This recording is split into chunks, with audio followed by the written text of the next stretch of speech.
How's everybody doing? Good. All right. We're in normal schedule here this week. Got our guys starting school, so I like what we've done throughout the course of training camp. Still got some time here before we get to kickoff. Some things that we got to clean up, all three phases of the game. But looking forward to this week, continuing to grow, and then ultimately getting ready for Syracuse and getting ready to go play ball. So, open it up here.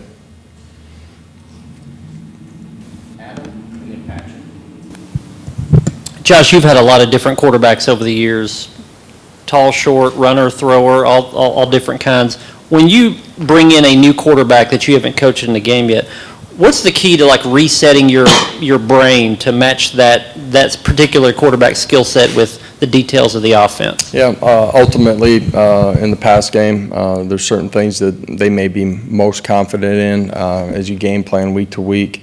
That's a part of it. But some things that you put in to attack certain things that you see on film, you try to get them to understand the why behind it.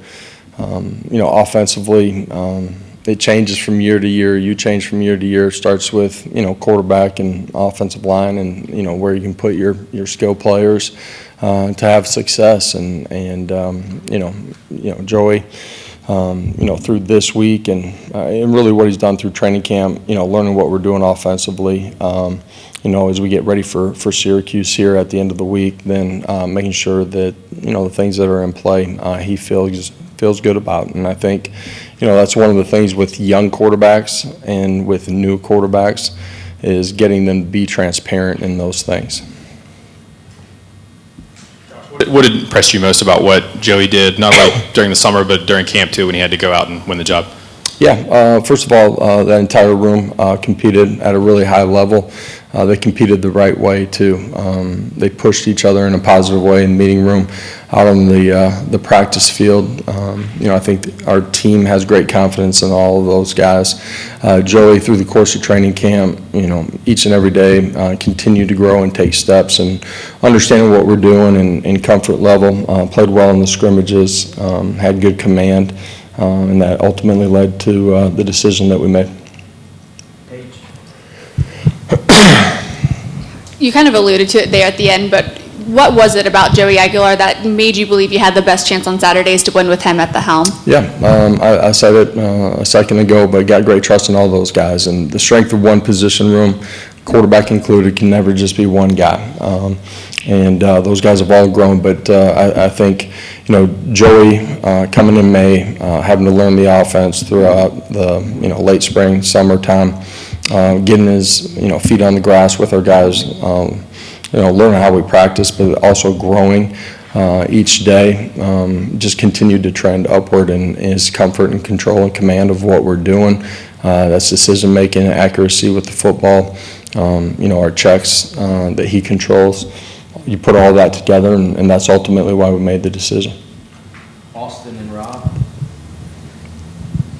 Where are you at with your center battle right now between Satterwhite and Pendleton? Yeah, both those guys have competed really well, grown here during the course of our practices.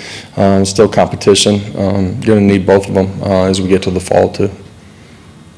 Coach, in 2022, you guys were pyrotechnics on offense, had great success. The last 2 years, you've sustained success on the field playing a completely different way, especially in the line of scrimmage. Have you changed as a coach being in this league, or is your person, or you just adapted to your personnel? I think it's a combination. What defenses you're seeing, how you can attack them, put your guys in a position to be successful, and then your personnel changes, and that certainly starts with your quarterback, but it's the other 10 on the offensive side of the ball as well.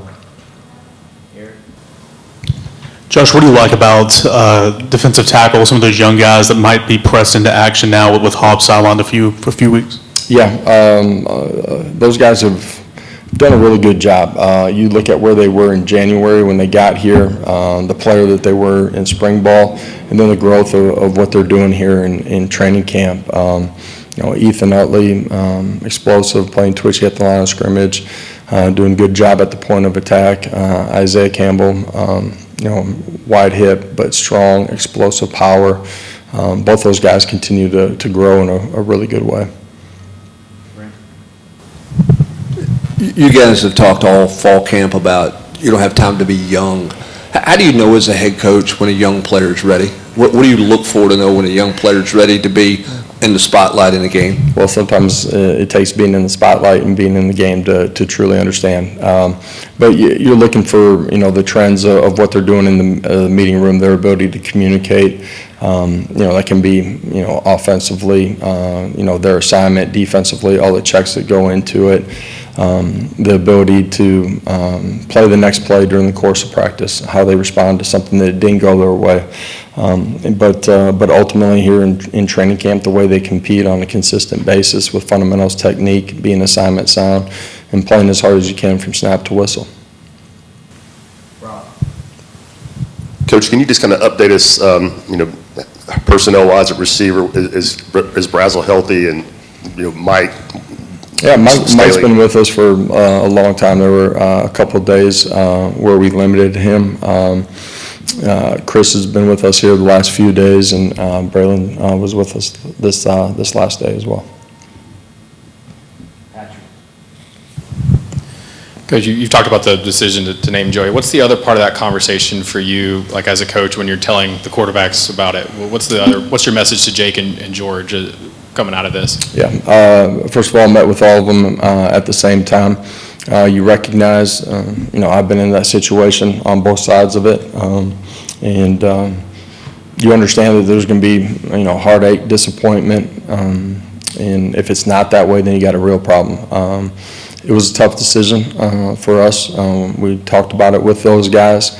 I think the transparency of that breeds confidence in what they're all hearing at the same time.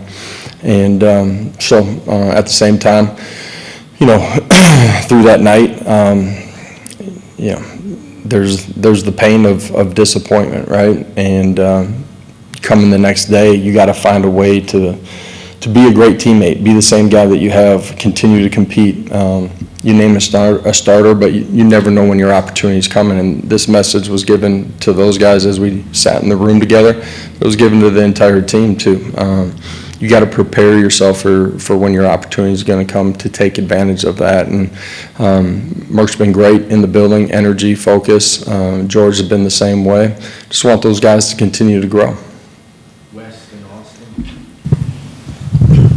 Josh, I guess it's kind of the nature of college football that you're going to have some new starters every year, but in terms of what is going on offense right now, when you're going into, an offseason with whatever it is, 9, 10 new starters on that side of the ball, how much more urgency or does that put, or does that change the plan, for the summer, and how much progression have you seen getting to this point? Well, we've talked about it with our players, but we've talked about it, I've talked about it with our staff too.